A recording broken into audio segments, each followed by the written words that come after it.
നമസ്കാരം. തിരുവല്ല മീഡിയ വാർത്തകളിലേക്ക് സ്വാഗതം.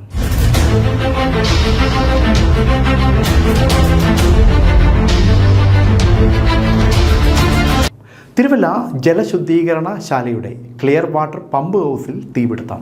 ലക്ഷങ്ങളുടെ നാശനഷ്ടം.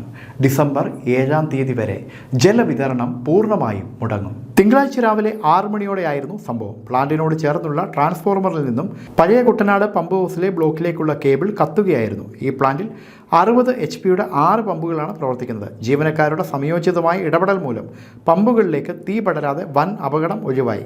തിരുവല്ലയിൽ നിന്നും ഫയർഫോഴ്സിൻ്റെ ഒരു യൂണിറ്റ് എത്തി തീ അണച്ചു. ഇതോടെ തിരുവല്ല ജലശുദ്ധീകരണശാലയിൽ നിന്നുള്ള പമ്പിംഗ് പൂർണ്ണമായും തടസ്സം നേരിട്ടിരിക്കുകയാണ്.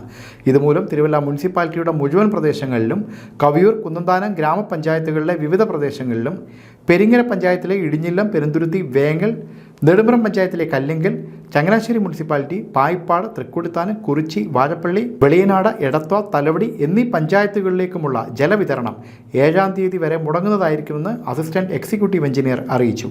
News desk, Thiruvalla media.